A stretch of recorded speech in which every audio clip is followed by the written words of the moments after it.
Chapter 5, Ritual. Translator, Atlas Studios. Editor, Atlas Studios. Free. Free things cost the most. Zhou Mingrui silently mumbled and decided that he would not purchase any additional services whatever they were. He would firmly refuse them all. If you are really that capable, try divining that I transmigrated here. With this in mind, Zhou Mingrui followed behind the woman whose face was painted red and yellow, stooping low to enter the low tent. The tent's interior was extremely dark, illuminated only by several beams of light that managed to seep inside. A table covered with paper cards could be made out faintly in the low illumination. The woman with the sharp pointy hat was not affected by this at all. Her long black dress glided as though it was moving over water while she went around to the table. She sat on the opposite side and lighted a candle. The dim yellow light flickered, causing the inside of the tent to appear bright and dark at the same time. It instantly added a much more mysterious feel to the atmosphere. Zhou Mingrui sat down quietly, his gaze sweeping over the tarot cards on the table where he discovered familiar cards like the Magician, the Emperor, the Hanged Man, and Temperance, etc. Could Roselle have been a senior? I wonder if he was also a fellow countryman of mine. Zhou Mingrui mumbled to himself subconsciously. Before he could finish looking at the open cards on the table, the woman who claimed to have accurate divinations had already reached out her hands to gather all of the cards together. She stacked them into a deck and pushed it in front of him. "Shuffle the cards first and cut the deck," the circus fortune teller said in a muted voice. "Me? Shuffle?" Zhou Mingrui asked reflexively. The yellow and red paint on the fortune teller's face squirmed together as she revealed a slight smile, saying, "Of course, everyone's destiny can only be unraveled by themselves. I only serve as a reader of it." Zhou Mingrui immediately questioned her warily, "This reading does not require additional fees, right?" "As a keyboard folklorist, I've already seen too many of such tricks." The fortune teller was visibly taken aback before finally saying muffledly, "It's free." Zhou Mingrui, relieved, stuffed the revolver further back into his pocket.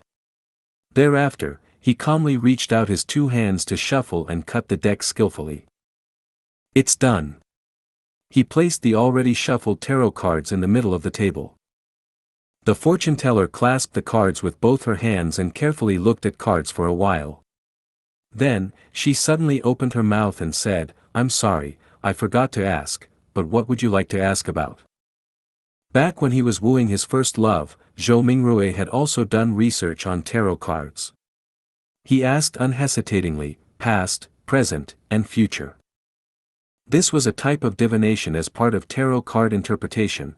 3 cards when opened sequentially symbolized one's past, present, and future. The fortune teller nodded first, then curled her lips to reveal a smile and said, "Then please reshuffle the deck. You can only truly get the cards you want if you know what you would like to ask about." "Were you fooling me just now? Do you have to be this petty? Didn't I only ask a few times if this would be a free service?" Zhou Mingrui's cheeks twitched a little. He took a deep breath and took the tarot deck back to reshuffle and cut it. "There won't be any problems this time, right?" He placed the already cut deck back onto the table. "No problem." The fortune teller reached out her fingers and picked a card from the top of the deck. Then she placed it on the left side of Zhou Mingrui. Her voice was going lower and lower as she spoke. "This card symbolizes your past. This card symbolizes your present." The fortune teller placed the second card right in front of Zhou Mingrui. Then, she picked the third card and put it on the right side of Zhou Mingrui. "This card symbolizes the future. Alright, which card would you like to see first?" The fortune teller raised her head up after completing her placement of the cards and gazed deeply at Zhou Mingrui with her grayish-blue eyes. "I'll have a look at the present first," Zhou Mingrui said after giving it some thought. The fortune teller nodded slowly and flipped over the tarot card that was directly in front of Zhou Mingrui. A colorfully dressed character was depicted on this card, wearing ragged headgear with a stick over his shoulder.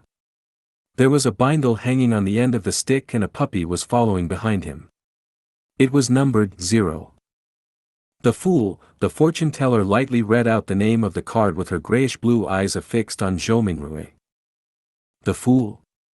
The 0 card of tarot. A start. A fresh beginning with all kinds of possibilities. Zhou Mingrui was not even considered an amateur enthusiast of tarot, so he could only make a rough interpretation based on his own impressions of tarot. Just as the fortune teller was about to say something, the cloth curtains of the tent was suddenly lifted open. The ray of sunlight that shone in was so blinding that it caused the back-facing Zhou Mingrui to instinctively narrow his eyes. "Why are you impersonating me again?" "It's my job to handle the divination for people," a woman's voice growled angrily. "Return to your post quickly. You must remember that you're just an animal trainer." An animal trainer? Zhou Mingrui's eyes had already adapted to the light by now. He saw a similar-looking woman who was also wearing a sharp pointy hat in a black dress, with her face painted in red and yellow as well. The only difference was that she was taller and had a slimmer physique.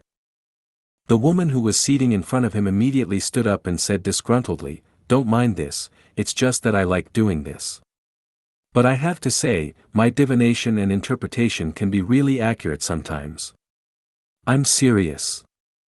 She spoke and lifted up her dress to go around from the side of the table before quickly trotting away from the tent. "Sir, would you like me to interpret your cards for you?" The real fortune teller looked at Zhou Mingrui and asked with a smile.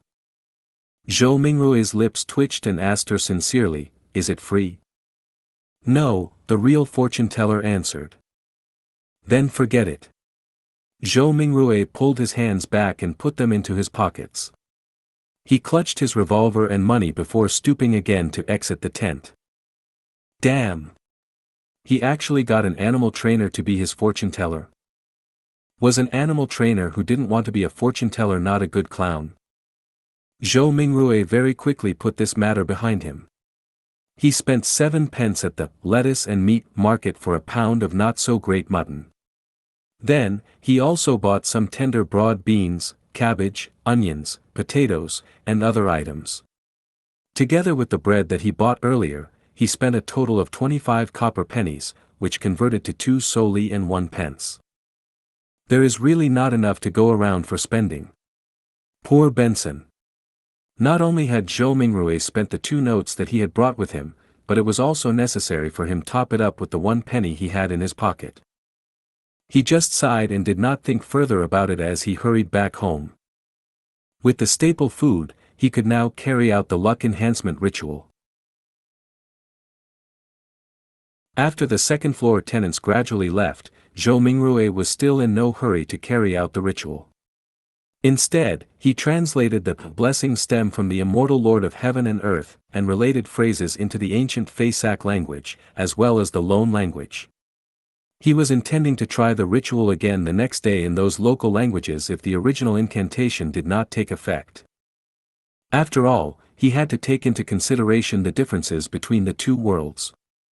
In Rome, do as the Romans do.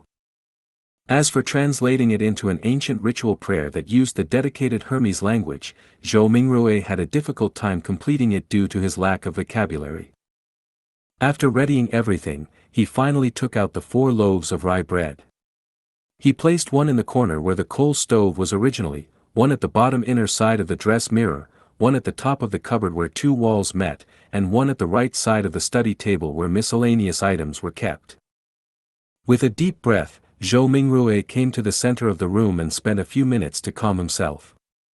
Then, he took a solemn step forward and went in a counterclockwise direction in the shape of a square. When he took the first step, he chanted in a low whisper, "Blessings stem from the immortal Lord of Heaven and Earth." The second step, he sincerely chanted, "Blessings stem from the Sky Lord of Heaven and Earth." The third step, Zhou Mingrui breathed out a whisper. "Blessings stem from the exalted the Arch of Heaven and Earth." At the fourth step, he spat out a foul breath and meditated in concentration. "Blessings stem from the celestial worthy of heaven and earth." When he returned back to the original spot, Zhou Mingrui closed his eyes and waited in his place for an outcome. He had some anticipation in him, some unease, some hope, and some fear. Could he make it back?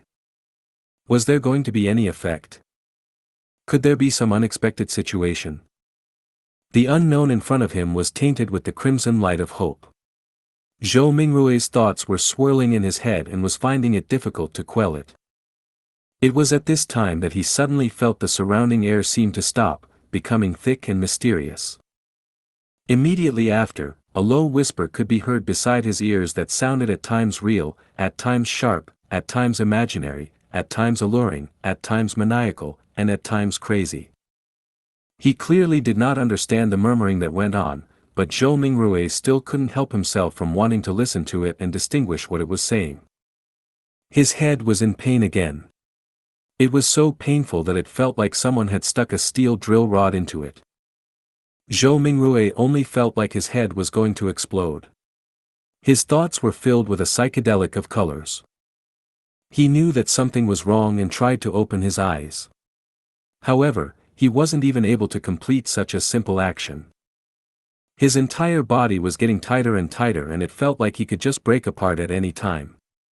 At this time, a self-mocking thought came up in Zhou Mingrue's mind. If you didn't seek death, you wouldn't die. He could no longer bear with it. Just as his mind was going to break, the murmuring of voices faded away and his surroundings became very quiet.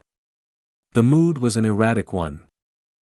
It was not only the mood, Zhou Mingrue felt his own body going through the same sensations as well. He tried once more to open his eyes, an extremely easy task this time. A gray fog appeared over his eyes, haziness, vague, and endless. What's with this situation? Zhou Mingrue suddenly looked around him and then lowered his head down to discover that he was floating at the edge of an endless fog. The fog was flowing like water and was dotted with a lot of crimson stars. Some of them were enormous while others were tiny. There was a sense of them being hidden in the deep depths, while others floated over the surface of this water-like fog. Looking at the seemingly holographic sight, Zhou Mingrue reached out his right hand in a half-confused, half-exploring manner to try to touch the crimson star that was seemingly floating on the surface. He was trying to find a way to leave this place. When his hand touched the surface of that star, a watermark suddenly appeared from within his body and agitated the stars into a crimson burst. It looked like a dreamlike burning of flames.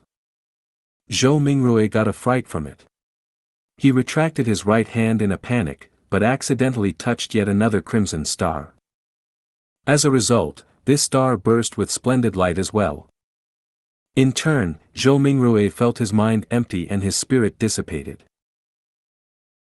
In the Lone Kingdom's capital, Backland. Inside a luxurious-looking villa at the royal district. Audrey Hall sat in front of a dresser. The markings on it were antiquated and there was a cracked bronze mirror on the surface. Mirror, mirror, awaken. In the name of the Hall family, I command you to awaken. She switched between many different sayings, but there was no reaction from the mirror at all. After more than 10 minutes, she finally chose to give up and pouted her lips in grievance. She said in a soft murmur, "Father was indeed lying to me. He always tells me that this mirror was the treasure of the Roman Empire's Dark Emperor, and that it is an extraordinary item." Her voice trailed off.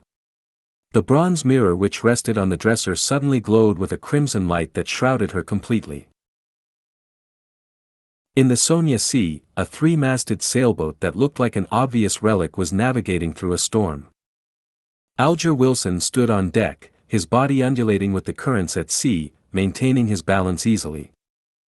He wore a robe embroidered with lightning patterns, and in his hand was a quirky-shaped glass bottle. Bubbles billowed inside the bottle at times, frost turned into snow at times, and signs of gusting wind could be seen at times. "We're still short on the ghost shark's blood," Alger murmured. Then at this moment, a crimson burst appeared in the space between the glass bottle and the surface of his palm. In an instant it enveloped the surroundings as well. In the fog of grey mist, Audrey Hall regained her sight. She started reckoning the situation in a state of horror and confusion when she noticed the blurry image of a man on the opposite side of her doing the same as well. Immediately after, the both of them discovered another mystery person standing not far from them who was shrouded in a gray mist. The mysterious person was none other than Zhou Mingrui. He was similarly dumbfounded. "Sir, where is this?"